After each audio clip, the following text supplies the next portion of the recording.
self-confidence, problems that haven't been addressed. So anyway, when we were about to really hit the big time, I called him up again and said, I think I need something to hold on to, to kind of like be a safety net, seatbelt. So, I started seeing him again, and it was not often. I think it was once a week or something like that. Interesting thing is what you hear coming back later on. It's pretty interesting, but it's just not the case.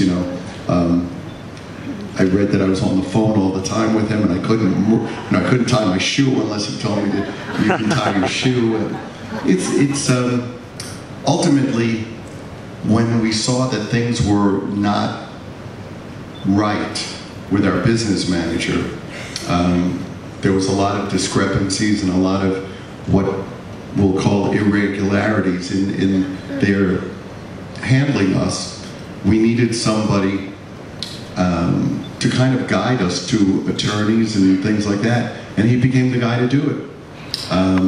And honestly, he saved our asses, because we were unfortunately in with a lot of people who were supposed to have our best interests at heart, and we believed in, and were not doing what they should be doing.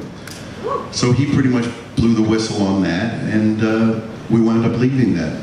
At that point, I don't know how old I was at that point, but we figured he could run the office, oversee the office and keep it going, because we had nobody to do that for us.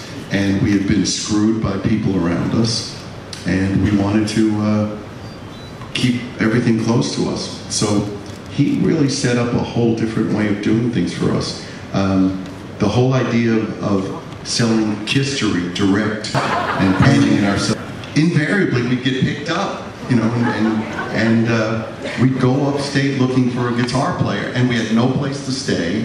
We just figured things would work out, and we wound up in some crazy situations. We wound up in like a commune of people living on a farm who used to pick the eggs in the morning, I think, and so I was sleeping on the floor. I didn't want to eat the food because it just looked horrible. And during the middle of the night, I'm really, really hungry. So I knew that there was still some food in the oven. So I opened it up, and there's a mouse running around in the oven. So, and then once we couldn't figure out where we were going to stay, and suddenly, it's 1 o'clock in the morning, and a van pulls up, and two young women say, "Get in." So we get in, and they drive us up a mountain. Like, if we had to leave that house, we'd freeze to death. We were in the middle of nowhere, and we're laying on the floor, and we're sleeping literally with dogs on the floor, and it was subflooring. They hadn't even put a floor on, and these girls were in their beds, and one of them starts walking around the room naked. And I see Jean, I said, "Jean," I said, "if we're wrong, we're going to be really cold." So thankfully he waited, but till the next morning. Until the sun came up. And anyway, he got what he wanted. And it was very funny because this girl, not that there's anything funny about hearing loss, because I know about that, but she had a hearing aid. And every time he would get close to her to talk, he would go, "Boo!" We had some great times, it's unbelievable. I mean, we both started out living, we were both living in our parents' houses. And his mom, her affectionate name for me was the Bum. So, do you have to bring the bum over? And I remember they lived on the second floor of a 3-story home that they had. They rented out the top and the bottom. And one day I'm calling up to Jean, And she goes, Stan, we live in a quiet neighborhood. You know, like, well, I'm sorry, I live on the other side of the tracks. You know? So it was an interesting relationship. What does she call you now? What does she call me now? Yeah. Mr. Bum. Savior.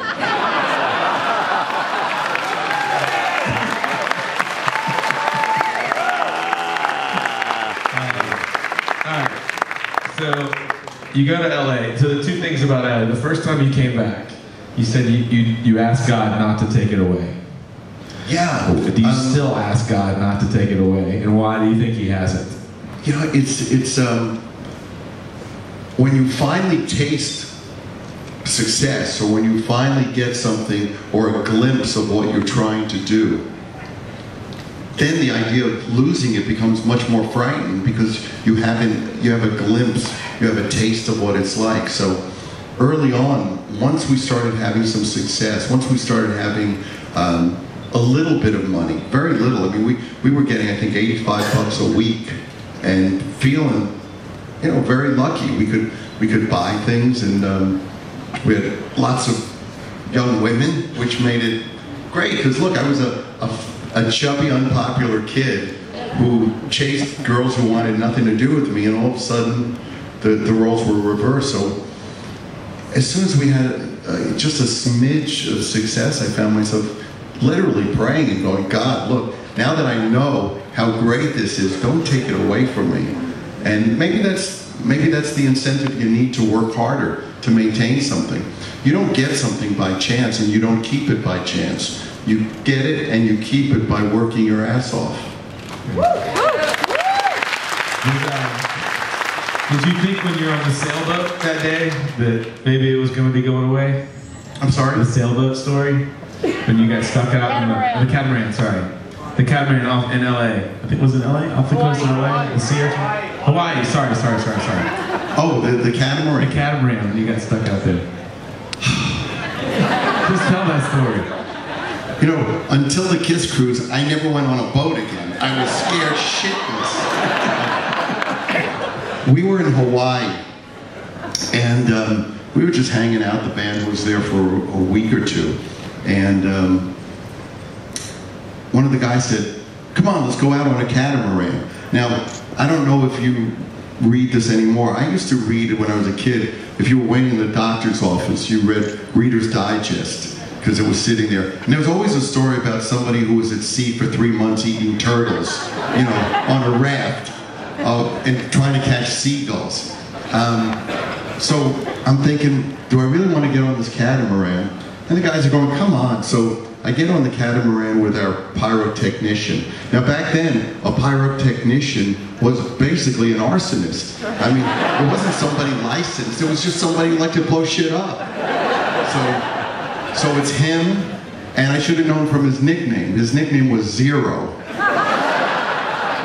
So there's me and Zero, and my security guy who was called the Doberman, you know.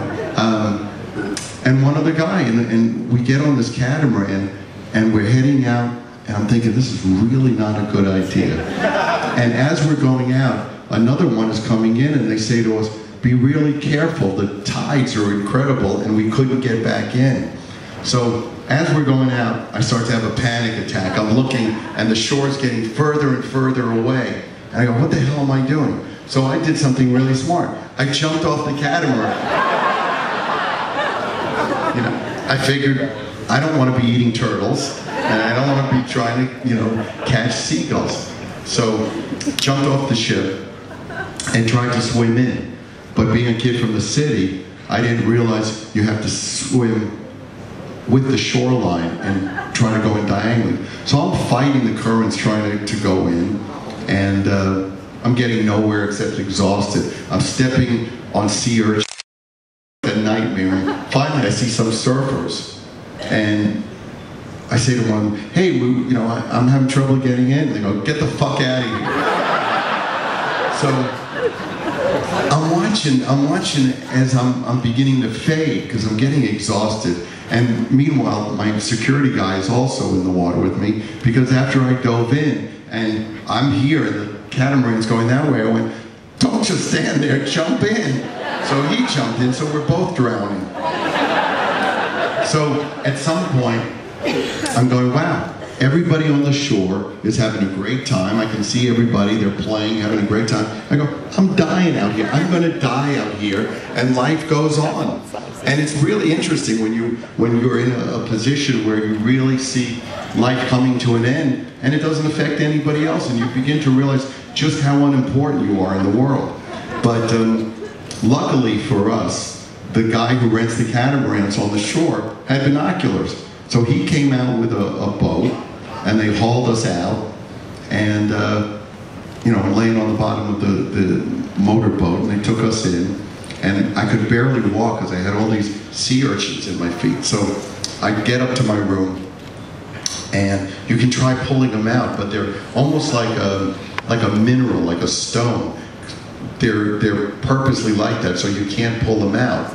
The sea urchin protects itself by embedding these spikes in you, and they don't come out, they just break.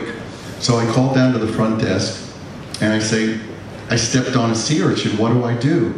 And he goes, you pee in the sink and you put your foot in it. And I'm thinking, very funny, asshole.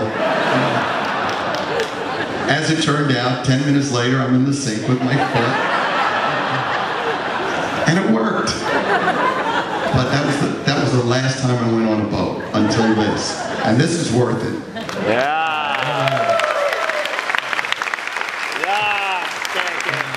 When I was reading the book, I got to that part, and I'm like, how the hell do they talk him into the cruise? Like, they must, like, it's crazy. Like, I don't know how they did it, but I'm glad they did it. I think we are glad they did it. You bet, Paul. Okay, first time Kiss makes money in a show, you each get 13 bucks. Yeah. Do you remember the first big check? What do you remember the first, what? We got, you know, what is it? Well, do you remember your first one? Oh, the first gigs we did, I would rent the truck. I would go to Long Island City, which is an industrial area in New York, and I would rent from